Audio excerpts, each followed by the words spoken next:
Hello, Assalamu alaikum and good evening. Welcome to another episode of the Classics Show. I am your host, Shubnam Riaz. As always, as I say every week before I do the introduction, when I do the introduction to today's program, it's that time of the week where we get to talk about, those fascinating things that are so important in life. I mean, we have all those things to talk about, politics and whatnot and other things as well. And this is that time we get to relax and it's all soul food. So I think this is really fantastic and this is a time that I love. I love, sort of hosting this program. And the wonderful guests that we have as well. They have so much information. Treasure chests are opened, if you can say it that way. Okay, and today's program, we're going to be talking about Pakistani culture and culture as well, exploring Pakistani culture, and especially we're going to talk about, this book as well, which is Cultural Horizons, Pakistan, and this is written by Uxi Mufti, who is with us today in the hot seat, if I could say. It's a pleasure to have you here. And you're a folklorist, social scientist, cultural expert, and author of many books as well. Thank you for being here. Thank you for inviting me. Right. Okay, so if we start today's program, the main question that you hear many people, if not ask, or they'll want answers to it, or if you ask them this question, they will be confused. What exactly is Pakistani culture? Oh, this is a question that I have been asked all my life. Right. And even the Joint Secretary, the Secretary in charge for culture, has put me this question, Mufti Saab, is there something like Pakistani culture? Right. The problem is, Shabnam, that Pakistani culture, we are like fish in water. We don't see it. It's all around us. This shirt that you're wearing, the trucks, the lorries that go gaily painted on the roads, the craftsmen, the artisans, the songs, the music, the Sufis, the shrines. I mean, we are surrounded by culture. Right. This is all. Our regional cultures are so rich. Our Sufi lore and Sufi heritage is so rich. Our folklore, our songs, our ballads, our romances. It's so sad that some times ago, Pakistan, only about 10, 15, 20 years ago, before the Afghan war, we were known as the land of romances. Yeah. As the land of five rivers, the land of ballads and musical narratives. No longer. But we are indeed, if you look at it, we are the land of legends, of romances, of ballads. How many romances you have? Other countries have a few. Yeah. You have a romance on every 50 kilometers you go in any direction. Absolutely. You have another romance. So we have a huge legacy. We have a very rich legacy of legends, of ballads, of romances, of narratives, of musical narratives, or tales, or long tales, of narrative tales, of oral traditions. So the problem with Pakistan is that we Pakistanis don't see ourselves. Why is that? I mean, if it can take, if a foreigner can come and just go crazy. And this is exactly what's happening. Yeah. It's not until Nusrat Fateh goes abroad. He keeps singing on every shrine here. Right. He picks up his own harmonium. He goes and sings at every shrine. But we never go to hear him sing there. We never do go there. Village people go and pay him a little money and we never really bother. But when Peter Gabriel takes him away, and he becomes a Western sensation. And he says that I've never heard a voice like, and we all start raving about it. And we say, oh, when we sit in our drawing rooms and we say, well, Nusrat, he's my favorite singer. Oh, I only listen to Nusrat. Now, there's something psychologically wrong with us. That we don't perceive ourselves. And we don't see our greatness. We don't see where we are great.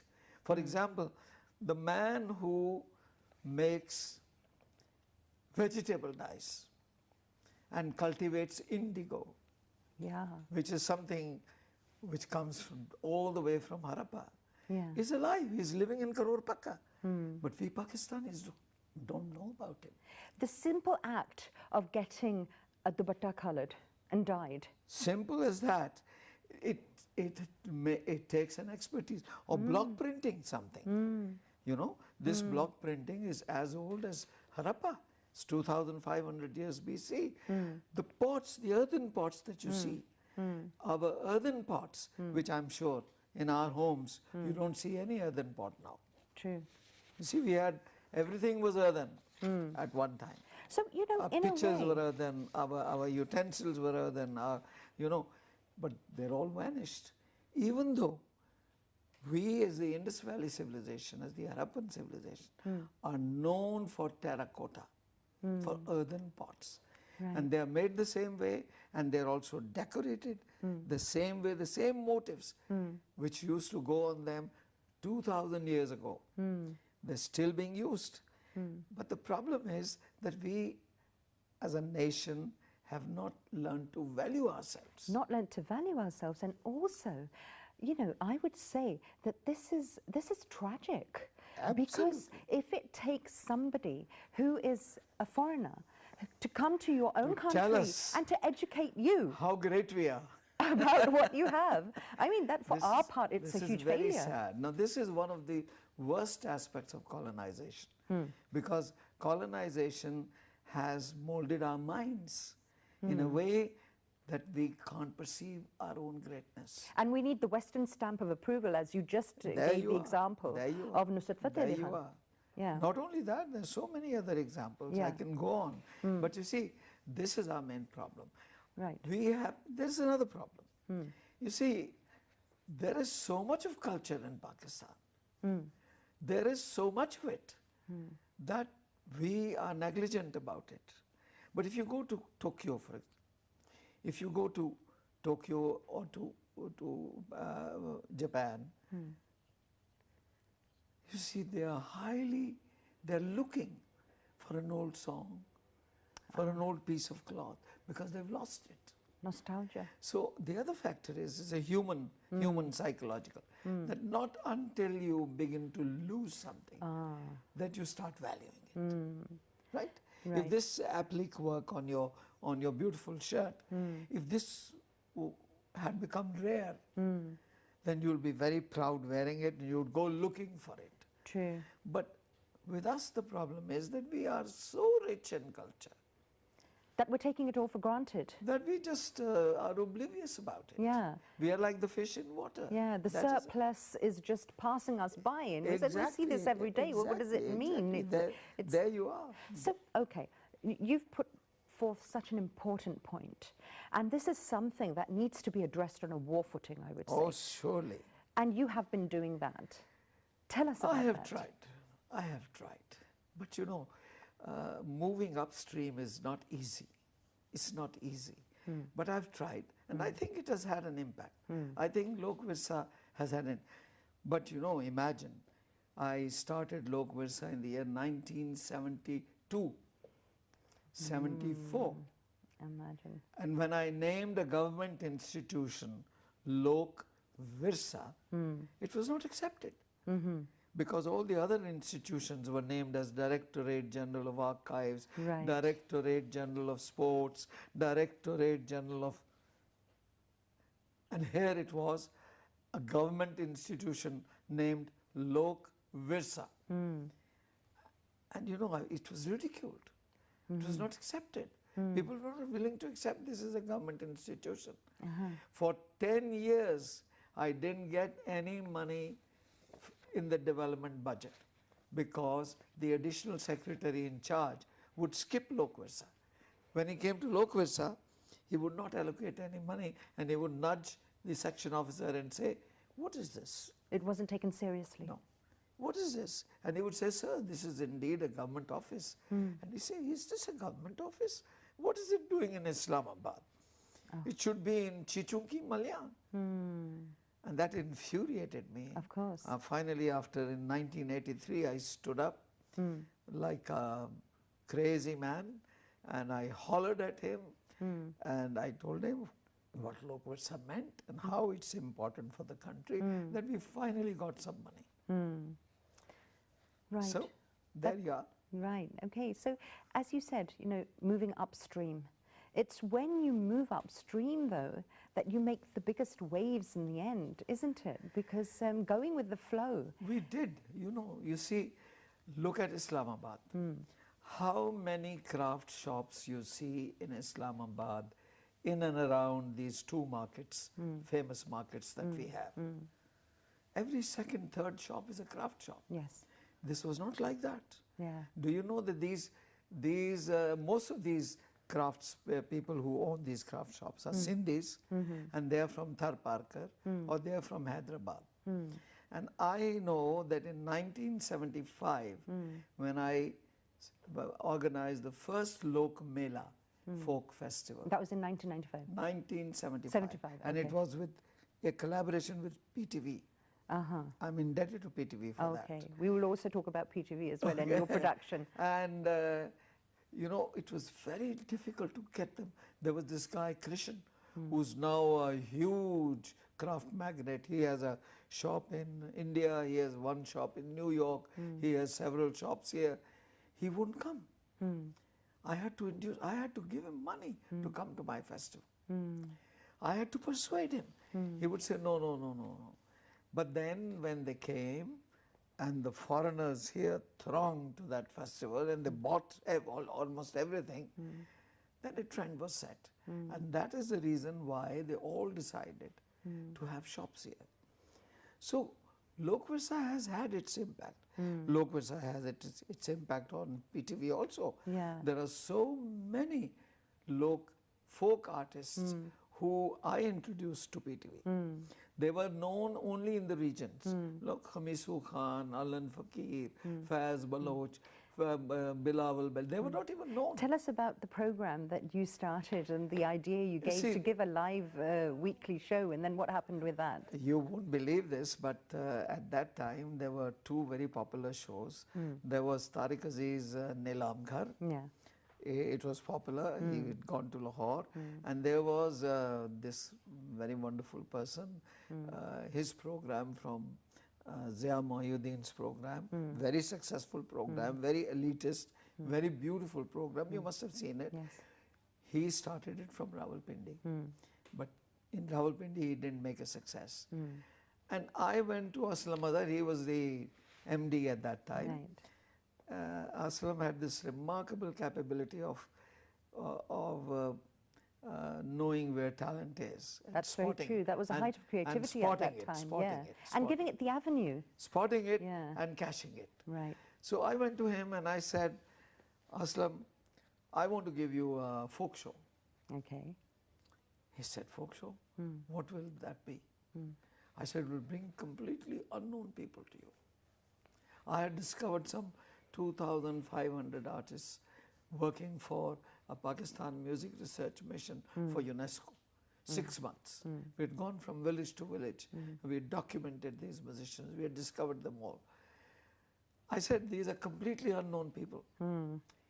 He said, he reflected for a while and then he said, you want to make a public show with them? I said, yes. Where? I said, Liaquat Memorial Hall, 2,500 people to sit. He said, Mufti, people are going to hurl eggs on you and tomatoes on you. You are going to make a huge show with 2,500 audience, with people who are completely unknown. I said, yes. He began to think about it. Then he said, all right. I said, give me a chance. I make you a pilot. Okay. He said, okay, you go and make a pilot. Right. I made a pilot. And the pilot was seen at the general manager. There were all these big names in that pilot. There was Alan Fakir, there was Fakir Kufur, there was Faz Baloch, there were Charlie Malang and Party, there was Bilawal Bell, what not. These were top ranking, Hamisu Khan, missing. They were all there in that first show. In the general manager's conference, the show, this tape was shown, and you won't believe it. The general managers rejected it. Oh. And so it was concealed in a box that the tapes were big, and it was put away. And that was the end. So what were your feelings? I mean, at that time, I was what were you broken. thinking? I was absolutely shattered because I'd put my best effort. Yeah. I'd brought the best from all over Pakistan. Pakistan I had not seen. Pakistan had only seen urban faces till then. Very sophisticated urban faces, Iqbal Bano, Farida Khanum, Yeah. Runa Laila. And this was the essence of Pakistan that you were bringing And they forward. didn't like it isn't because it was too novel. It was too for raw. them. It was too raw for them. It was too novel. It was too strange. Right. They're not used to it. The people were singing in Balochi, in Sindhi, in 1974, when Urdu was the thing, you know. Right. So, But then the fates turned in your favor. now I tell you what happened. Right. In those days, television had to bring in programs from outside to fill in. So Lucy Show would come in, Dennis the Menace will come in flying from outside, and they were shown around. Prime time was all occupied with Lucy Show and Dennis the Menace. Okay. One day it so happened, the plane didn't arrive, Ah. the tapes didn't come, Okay. and they didn't know what to do. The presentation controller in the control room, he was at a loss what to do. He said, "Sir, I have this tape called Lok Tamasha. So if you allow me, I'll put it on." He put that on. Right. When he put it on, for the first time in the history of television, TV received letters from Dera Ghazi Khan, from Tana Bola Khan, from Tar Parkar, from You had a remote phenomenal regions. response. And people said, "What was that? For the first time, we've seen ourselves on your television." Identification. Yes. What was that? We need more of that. So Aslam was compelled to call me back. That's how we started. Right, okay. And that sense of elation at that time that you must have felt after, you know. But then it continued for 9 long years until it played havoc with my throat. I've still not recovered. And because I had to rehearse that show. There were no recordings at that time. The show was live. And there were huge problems. Sometimes I would receive a slip from the floor manager. Right. The flight from Quetta is delayed. Please do something. Oh, right. What do I do? Improvise. You know, magic. So, but rehearsing those, there was an orchestra of about 30 people. There were these folk singers who were not used to performing on a stage. How did you help them They to get comfortable? They were used to sitting, squatting. And natural, and in a natural environment. They're natural. Yeah. I required them to put up a show. Right. As a show like in a Broadway. Of course, yeah. They had to come in a certain way, make an exit in a certain way, Right. stand up and sing and dance and perform. So it took a lot of energy from me. Right. And they were not used to it. Okay. It took a hell of a lot of energy from me. After 9 years, I broke down. 9 years is I said huge. sorry. I said sorry, sir. I can't carry on with this anymore. Meanwhile, Loquissa had been set up also, Right. thanks to this show, because I had the idea of a folk academy when I came back from Prague after my doctorate. Right. I had this idea. I no longer wanted to be a professor in a university. That's what I was going to ask you. Your areas of specialization and your career, you know. I did my PhD in philosophy.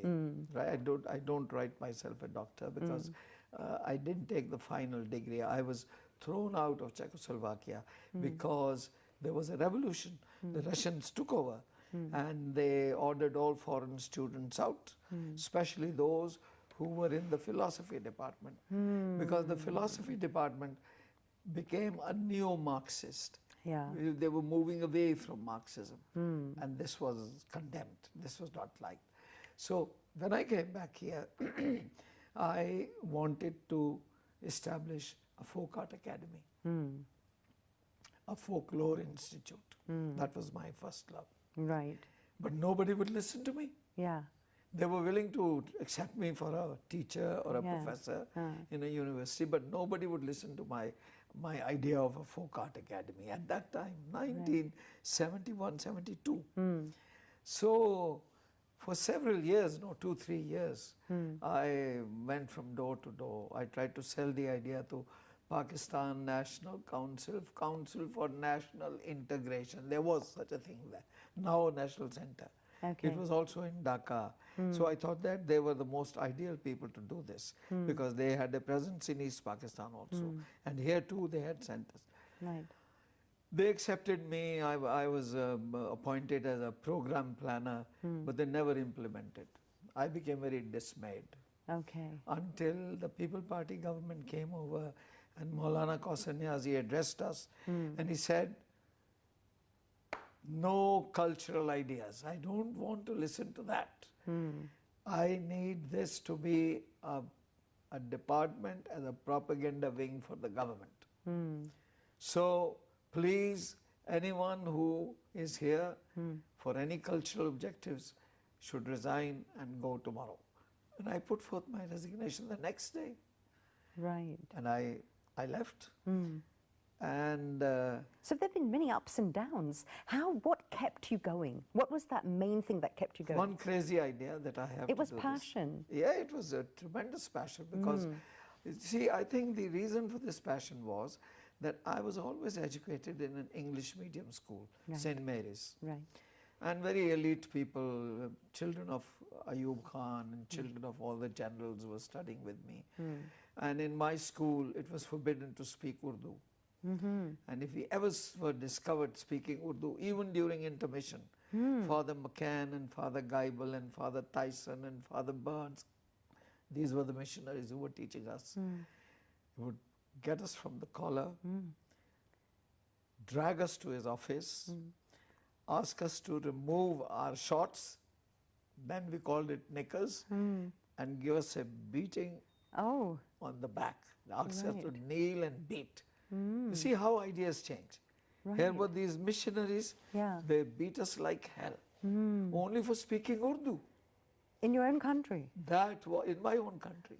That was the kind of school I was educated in. We read English history, we read English poetry, we read English literature, we read moral science. So in essence, you were more of a Britisher at that time? If you think no, of I the think way I was neither British because, you know, at that time when I was very because that was the culture you were being exposed you see, to. I have lost my training for speaking English. At that time, I was fluent in English because we were required to speak English. But I was shocked when on my way to Prague, I landed in Heathrow Airport. And I came out of my plane and I thought, I speak very good English. And I went and bought something from a tuck shop. And the guy there said, "Tenner, sir." And I just looked up at him. I said, I never understood. I said, "I beg your pardon. Tenner, sir?" All my English vanished. You were too refined. All my You were too refined for my that. training in the school, all my high flown. No, I realized that I was not even fit to go and talk in the street, go and buy fish and chips. in your really posh accent, and that was out of place there. So, okay, that's so interesting. see, what changed me was that when I was in Czechoslovakia, I was introduced to a man called Jan Marek. He was a specialist for Iqbaliyat. He spoke fluent Urdu and Persian. He had a library, the Oriental Institute Library. Okay. And he asked me to make free use of that library. Right. When I went into that library, I had all the time to study. I was bewildered. There was Kashful Majub, Unveiling of the Veiled One by Ali Makhdam Hajweri Data Ganj Baksh, whom I always thought he is just a saint. He turned out to be a huge scholar, the most ancient treatise on Sufism. There was Bulle Shah, there was Shah Latif, there was Sachal Sarmas, there was, Rumi, there was Iqbal. I was swayed off my feet. I said, where was I? And that's so ironic because you had a cultural shock out of Absolutely. Pakistan. It was then I realized it was like Shakespeare, you know. Shakespeare once left UK, London, and he went away. And he said, nor England did I know till then, what love I bore to thee. So true. Not when I left you that I knew, oh my country, how much I love you. So it's the absence of something, as you also defined in the beginning of the program, that because we're so used to seeing everything. But there was absence on both sides. There was absence here. When I was in an English school, I had not known anything about my country. True. Nothing at all. And what I wonder is, there are still schools here. There are still many curriculums in Pakistan and universities which don't teach anything about Pakistan. Very sorry. Do you know, you'll be shocked that elsewhere in the world, cultural studies is one of the most in things in university education.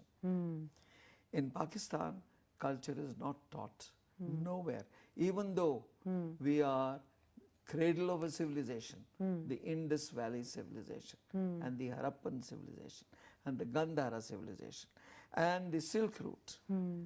And we are the... We're living in the cradle of history. We are the cradle of the civilization. Yeah. But this is not taught in any university. What a pity. Folkloric studies, which are so important for Pakistan. It's important merely because 70% people are living in rural areas. Yes. They are regional Pakistanis. Yeah. They speak regional languages. They have a regional folklore, which is an ideal medium for them for education and for development. It's not that you don't teach them modern education, but alongside. Yeah. There's nothing of the sort. But that's sort of criminal, isn't it? Absolutely. Because, Teachers are, you know, in schools, teacher would teach Baba Black Sheep, but not any of the folk rhymes of Pakistan. it's true.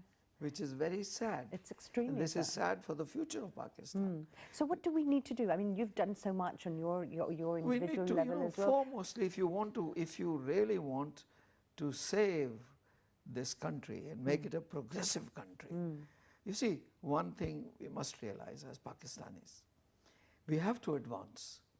We have to modernize, because this is one of the criticism on me. Oh, Mr. Mufti, you are churning back the wheels of time. You want us to go back into the time of, of that bullock cart. No, I want to go forward. I have come from forward. I've seen the world. Yeah. I've read in the foreign universities. I've come back to wear my own dress and talk of my own culture. So I am not the man who's taking anyone back. My conception is that Pakistan and we Pakistanis must advance. Yeah. We must modernize.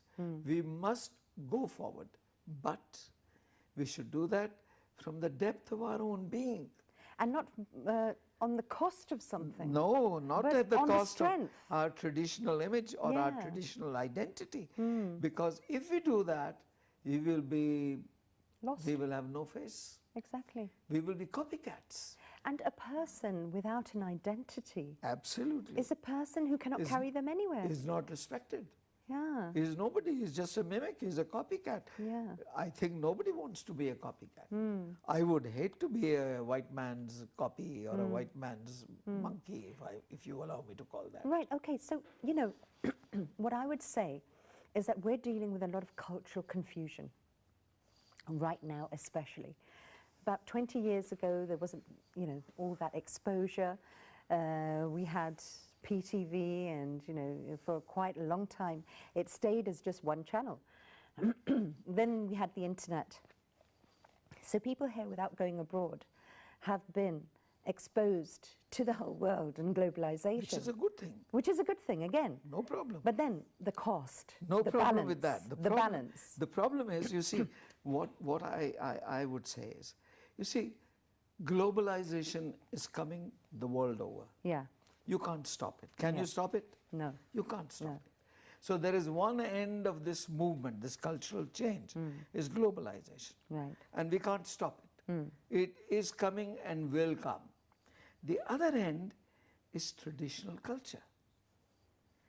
Now we can preserve it, promote it, and develop it and strengthen it to stand up to globalization. If anybody thinks that globalization will take away our cultural identity, is mistaken. Yeah. This is what Americans thought, you know. Yeah. Americans at one time thought that we are a simmering cauldron in which everything will simmer down and they will all become Americans. Yeah, and That we'll have never- this amalgamation of didn't happen. everyone, That which didn't- shows the strength of That cultural. didn't happen. Yeah. They realized that the more they try to make them American, Yeah. the more Resistance. they emphasize their ethnic and their separate identity. So it's not possible. They've tried to assimilate blacks. They have not been able to do that. Not only the blacks, the Greeks, the Jews. Go to New York, Hispanics. look at the Jews. Yeah. You can always spot a Jew, a businessman walking along the road because he would not give up his identity. And you Exactly. should value him for that. Yes. You must appreciate. Yeah.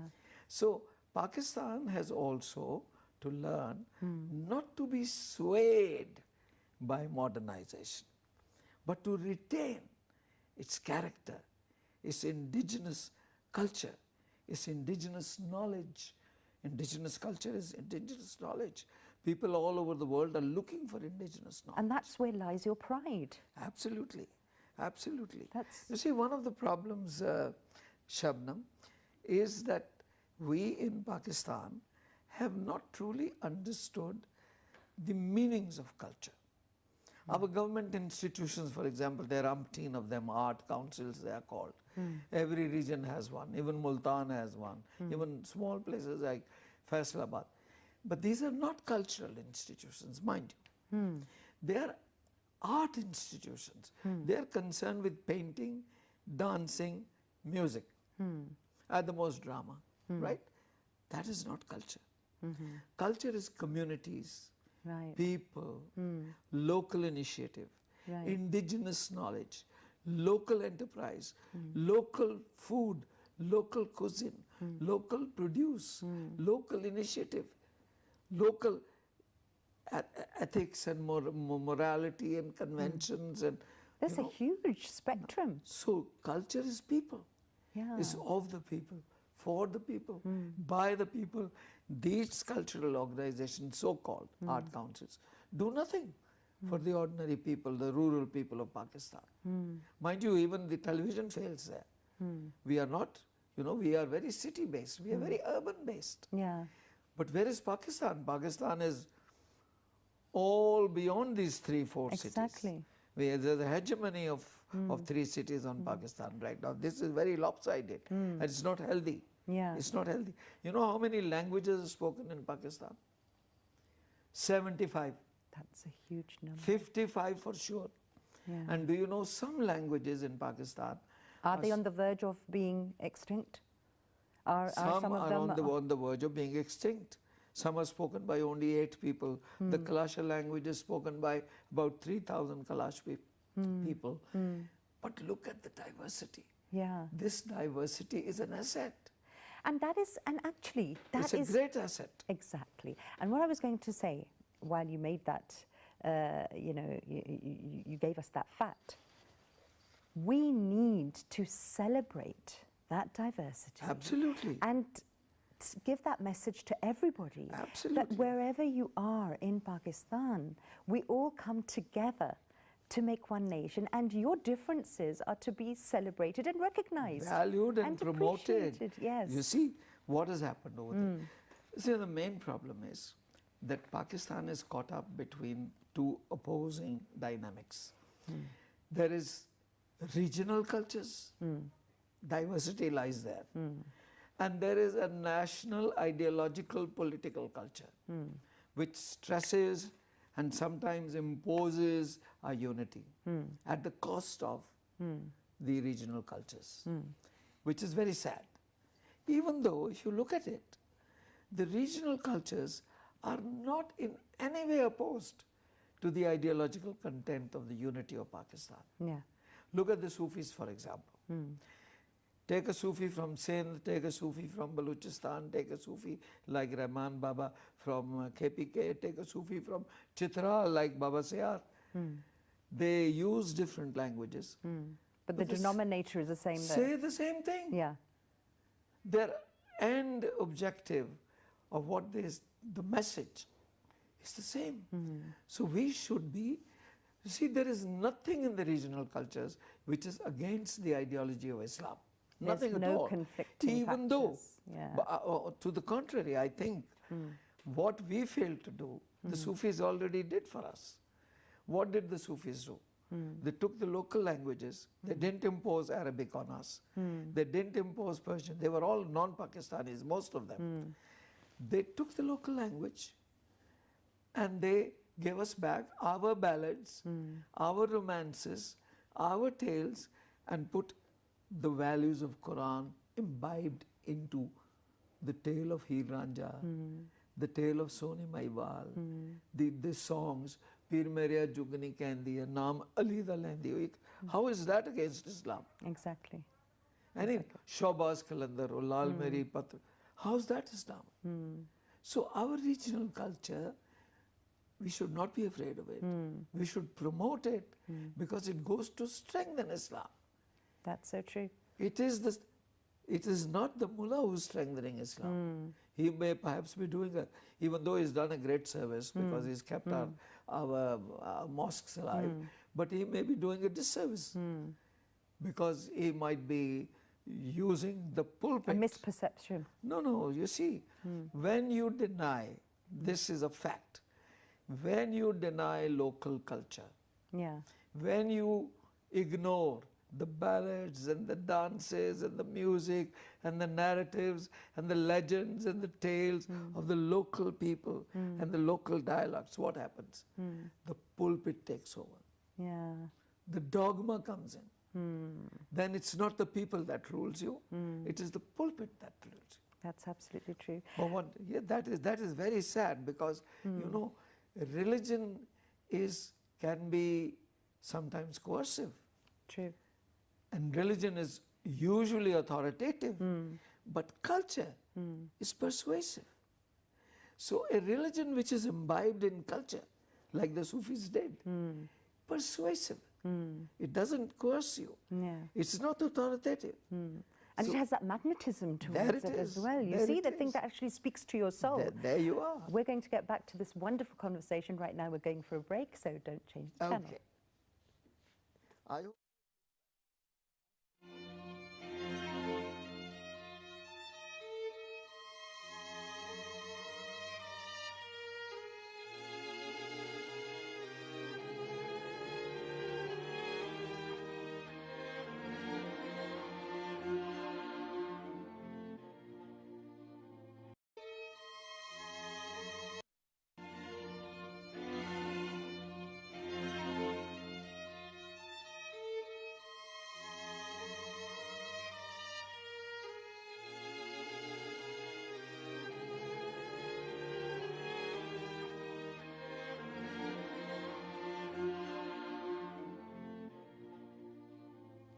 Okay, welcome back to the program, and we're having a fantastic time here speaking to Uxi Mufti about culture in Pakistan and the cultural horizons in Pakistan. And you know, there's so many things that I have learnt as well speaking to you, and I'm sure our viewers are, you know, finding this, you know, so informative as well. I hope so. So many questions being answered here, and very, very important questions, and also the importance of acceptance as well. You know, first of all, understanding where you come from, where your heritage lies, who you are as a person, you know, where your forefathers, your ancestors, what they have meant to you, and to be able to have those memories, that's very important as well. This is what gives you confidence. Yeah. This is what makes you stand up on your own feet. This is what gives maturity to a nation. True. Less that, a nation is not a nation unless it's confident of itself. And again, you know, you've made such an important point, because we get so many people saying, what is the definition of a nation? Yes. And here you are. It has to be backed up by culture. So true, so true. Okay, so let's talk about now finances, economy, you know, what that means in Oh, terms of culture, that's my- and where is the That's link? my favorite subject. So that's why Because most people think that economy, that culture has no role to play in the economy of a country. Right. And therefore, it is something which should be left out of any programs of development. whereas I personally think that there is a cultural dimension to development which is very, very important. And that is where Pakistan has failed. You know what happens in Pakistan? Every successive government that comes to Pakistan cries hoarse on economy. Economy, economy, economy, economy. And what happens? Each government leaves and the economy is a disaster. And it worse doesn't than the previous one. it doesn't improve, it gets worse. Why? You see, there are other reasons too. The first thing is that economy works within a cultural pattern. Just as you are familiar with computers.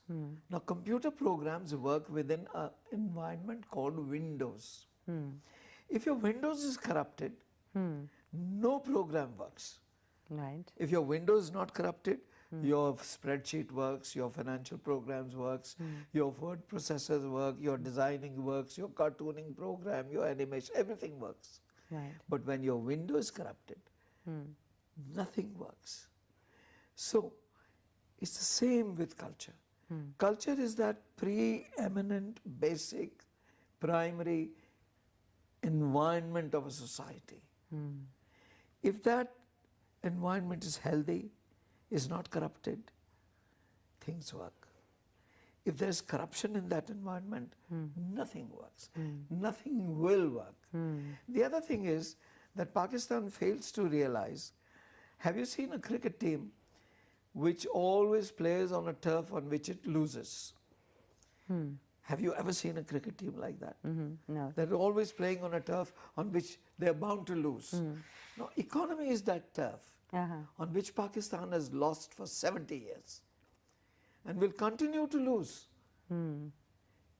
because we fail to realize, you see, have you seen the Pavlovian, have you read about the Pavlov's experiments on rats?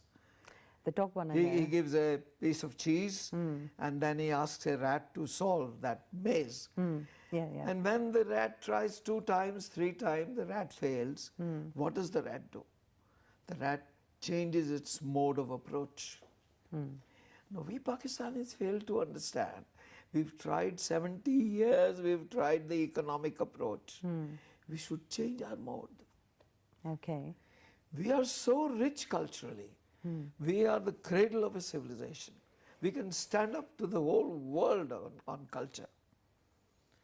And therefore, we have to combine cultural initiatives with economic initiatives. Then we would succeed. Then whatever development takes place will be accepted by the people. It has to be accepted by the people. Unless a development, economic development is accepted by the people, it's no use. That economic measure is no use because the people are left out. People, even the World Bank, do you know? The World Bank has now employed a number of anthropologists because they've suddenly realized that just giving a huge amount of loan to a remote society in Africa or Asia doesn't work. It only works when it's based and culturally rooted. Right. When the people accept it, True. then the people are willing to absorb and accept. So culture and economy goes hand in hand. And what is happening now today? For example, this World Cup. This is not an economic initiative. But look at the economic boon that it will create for Russia. Yes. It's a cultural initiative. Yeah. It's a sports initiative. So we're all stakeholders. So why can't Pakistan think of a worldwide Silk Route festival and invite the whole world to it? Yeah. You will see that our northern areas, if they hold this Silk Route festival annually, they will develop economically to such an extent because of the cultural initiative that we take. That's how We invite people. how profound this is. Absolutely. So I think you So see, we're sitting on a treasure chest that oh, we're not willing to absolutely. open. We have not cashed it. Mohenjo-daro is a treasure chest. Yeah. Do you know, once our Director General, Archives, the former one, I won't name him, he went to see the DG UNESCO. And he climbed up the 4th or the 6th or 7th or 37th floor of UNESCO in Paris. And he met the DG. And he said to the Director General, he said, Sir, you are a very well-known person. You are Director General. And the DG UNESCO said, no, sir, I'm not. I'm just a clerk sitting on a desk. You are sitting on a heritage. Amen. Look at what you have. You have Mohenjo-daro, you have Harappa, you have Gandhara. You are the man. You should be known the world over, not I. I am a clerk. I just sit on files. Now look at his perception. It's true. But have we cashed this civilization? We have not. The question is why? The reason is that we have somehow thought that Mohenjo-daro and Harappa are pre-Islamic and we are now Islamic. This is stupid.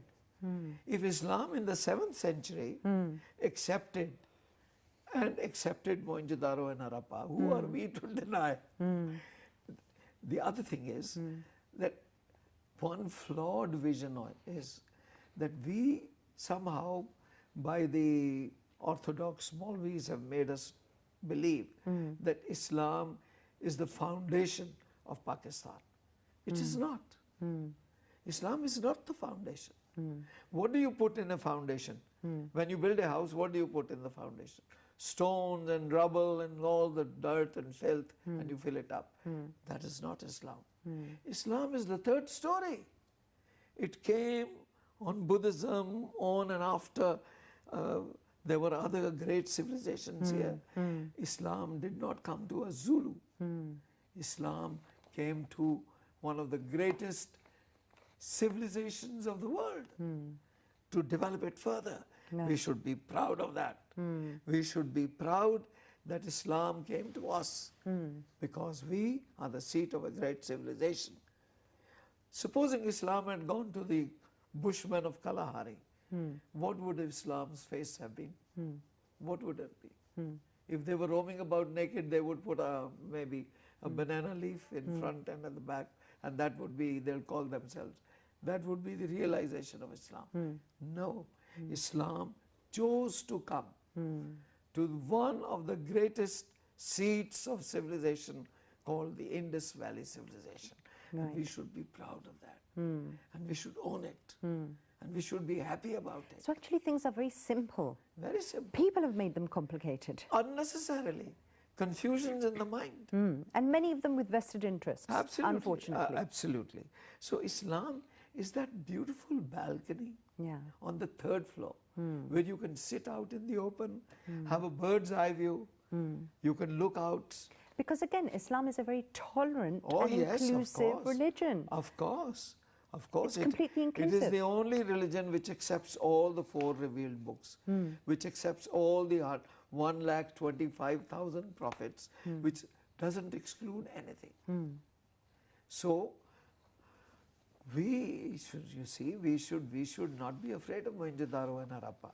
And coming back to economy and culture, I think until and unless economy is not just fiscal measures. Right. Only figures and fiscal budget and, when the budget comes out, I don't even understand it as a common Many man. people don't. I don't. Yeah. Because these are fiscal measures. Yeah. They don't relate to the ordinary man.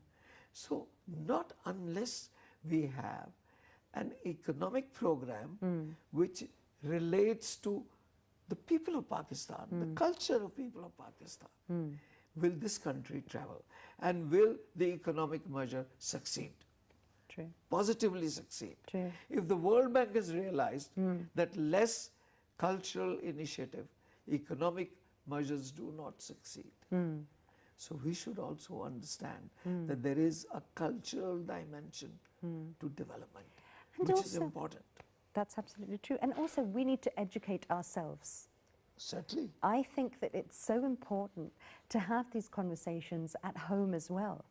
You know, if you look at the content of what we're talking about, Right. we talk about the home environment as well.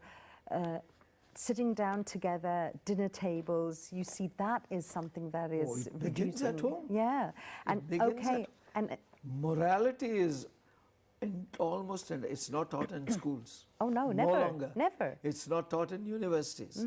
It is always ingrained into a child. Behavior, and he's looking at behavior. He's again not looking at what my parents are saying. No, no, no. He is, you know, he's very, very intelligent. Absolutely. And very perceptive. Absolutely. And they will catch out a lie. There you are. And hypocrisy right there. This you is know. your subject, Shabnam. So this is something that we need to be talking about This at is home something as I well. have to learn from you. Oh, no, that's very kind of you. But this is, you know, and then we're all ambassadors and we can all make those Absolutely, differences and we can, you know, as you said, Absolutely. to appreciate your culture and to give it its value, whether you're wearing it, using it, giving it as a gift for someone. When you go abroad, the most wonderful gifts you can give to friends, you know, wherever you're Are going all on holiday. cultural? All cultural, traditional All of the gifts. And- crafts and arts and crafts of Pakistan. and especially, I mean, foreigners, they just go crazy for this Absolutely. stuff. They will focus on every tiny The stitch. costumes, the embroidery. Do you know that Pakistan has some of the finest embroidery in the world? But we are not even aware of it. That is terrible. I mean, that's unforgivable. Absolutely, absolutely. We have to start. We're at The fault. message is that we have to start knowing ourselves and valuing ourselves. That's so true. And valuing what we have. Yeah. Rather than, you see, I think folk art and folklore is important. It's important because it's inherited. It's ours. It's as against what is coming from outside is learnt. It is alien. Yeah, So we must learn to value what is ours. yeah.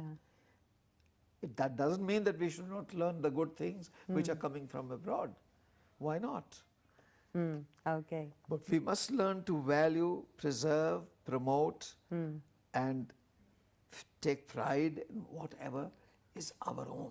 Those are fantastic words. And, you know, I think I couldn't think of a better sentence to end this program Okay, with thank what you just said. Because unfortunately, we're running out of time, but it's been absolutely fantastic speaking to you. It's been a pleasure talking to you. Thank you so much for being on the show.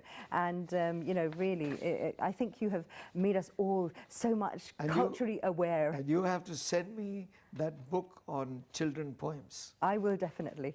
which is very important. This is something Again, that that's we should be cultural. doing. That's I think culturally that important. there's not too. much being done for children in Pakistan. Thank you which so is a much. pity. Right. Okay. I will make sure you get that book. Look forward. Thank you so much for being with us and You're welcome. talking about something that is so important. You're welcome. Okay, and with that, we're at the end of today's program. We've had a fantastic episode where we have talked about Pakistan and its culture. The problem is that it's everywhere and we're failing to understand its importance and its value, and there's so much we can do to embrace it and to preserve it. So that's what we need to do. So until next week, stay happy. Bye-bye.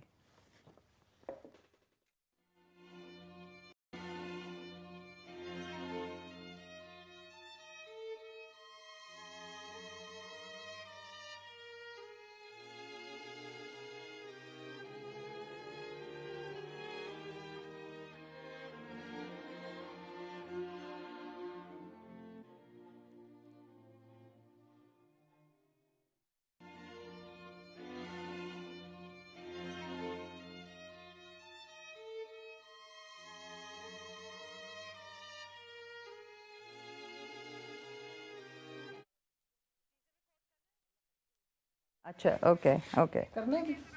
Acha, we're just going to record a teaser right now. You don't need me for that. Okay.